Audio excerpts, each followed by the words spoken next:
talk about organizational design, structure, and change for Grand Canyon University, class MGT 605. So Fortune has a yearly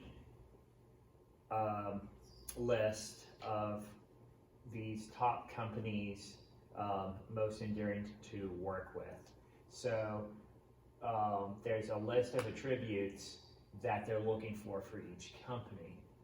Innovation, people management, use of corporate assets, social responsibility, quality of management, financial soundness, long-term investment value, quality of product services, global competitiveness.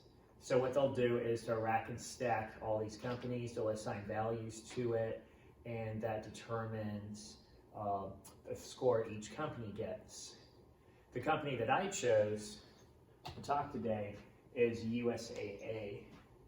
USAA is a company that is, as you see right here, they're ready to serve. So they're predominantly, their customers are military as well as veterans. And spouses as well as children can also join. So it's not available to civilians and general public. It's pretty specific on their clientele. These are a list of some of the products that they offer, ranging from insurance, banking, investment, retirement, health insurance, real estate, some shopping and discounts. So they basically have a very well-rounded package that they provide to their customers. So, out of the attributes that we looked on the first slide, where it talks about quality of management, the actual lowest score was global competitiveness. However, we're not here today to talk about that, as that is, there's not a lot they can do for that as far as a way to make themselves more marketable and to get more customers due to their clientele, since it's a very specific category of customers. What they scored low in, one of them was quality of management. So what was happening is when there would be auto draft made, and the customer, the client, they call USA saying, we want to stop this auto draft. They're failing to do that. So what's happening is that it was causing a hassle for customers due to money getting taken out of their account, when they specifically called and said, hey, stop taking money out of my account. Also, for some issues, they were not conducting investigations, they were not resolving issues in a timely manner. Both of those affected the quality of management. So the impact was in 2019, USAA paid a significant sum of money to a large amount of members due to the allegations. So they basically settled paying that amount of money, $12 million to 66,240 people. They settled with the Consumer Financial Protection Bureau, and that was it so far for that, for their quality of management issues. If they hadn't settled, there'd probably be a lot more bad publicity. People would talk, customers would talk to other customers saying, hey, don't be with USAA, go to a competitor, go to Navy Federal, go to one of the other civilian banks, Bank of America, Chase, Morgan, etc. So also, one of the benefits and disadvantages for USAA, it's a benefit for them as it's less costs on paying for real estate, is there's no physical locations as far as where customers can walk up to a bank. It's all done electronically or by phone. See right here, it's their hierarchy management structure. You have at the top, board of directors, then the president and CEO, and then it filters down into area of responsibility. So they have a hierarchy management structure. It was founded, USA was founded in 1922 by 22 military officers. They all got together. They're like, hey, let's insure each other's vehicles. We'll save money that way.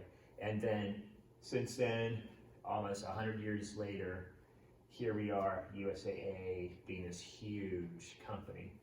It's run by 10 members in the executive council, and there are 18 members for the board of directors.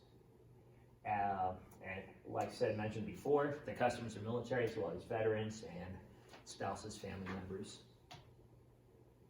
So, Cotter came up with 8 steps to change. First step is to create a sense of urgency. Then build a guiding coalition, form a strategic vision and initiatives, build a volunteer or enlist a volunteer army, enable actions by resolving barriers. Then, my eyes are sort of bad, let me come over here.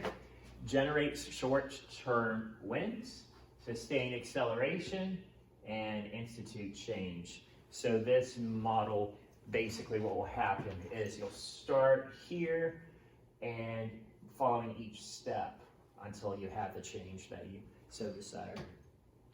So these are my recommendations to make that change to help solve the issues of those funds being allowed to be processed even though the customer calls and says, hey, stop the charge.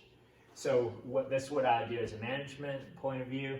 I hold a virtual town hall meetings to gather input from all employees and management, then set up a coalition with key personnel to communicate and promote the coming change.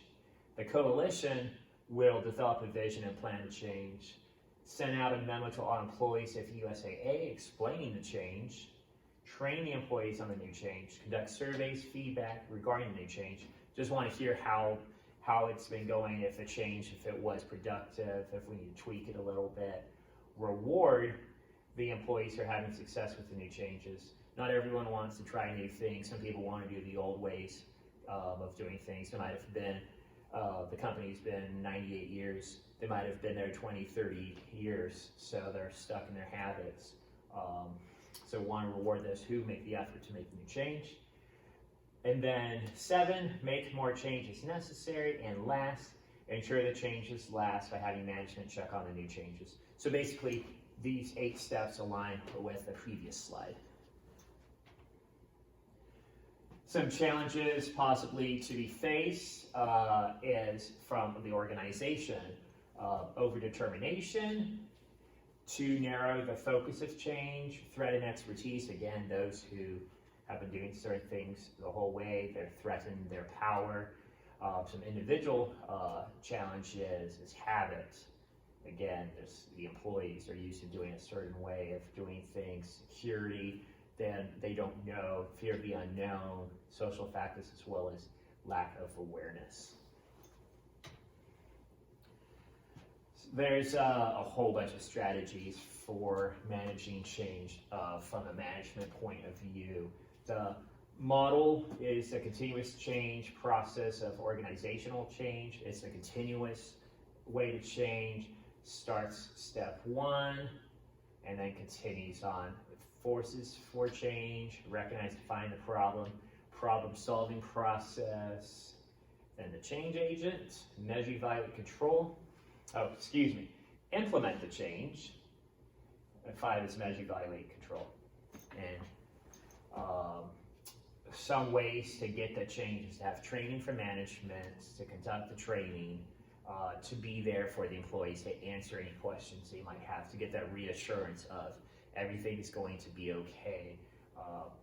Management development, make sure the managers are developed. Team building, make sure everyone understands doing it as a team, and always enlist survey feedback. Want to know, hey, what do you guys think of the change? How can we make it better for everybody? Those are some strategies for managing the change. And USAA, there's so many different articles on what they do, how they give back to the community. They definitely employ conscious capitalism. They got that conscious leadership where basically the employees want to look up to the leaders. A lot of them are retired admirals, generals. They are people who did great in one career. Now they move to corporate side to work for USAA with shareholder orientation. They have that culture of helping people, and it's for a higher purpose. They're there to help those in the military, those who are out on the field in the middle of nowhere serving the country. So just as an example, they donated $30 million to nonprofits responding to COVID-19. And they've given back millions of dollars on a yearly basis to help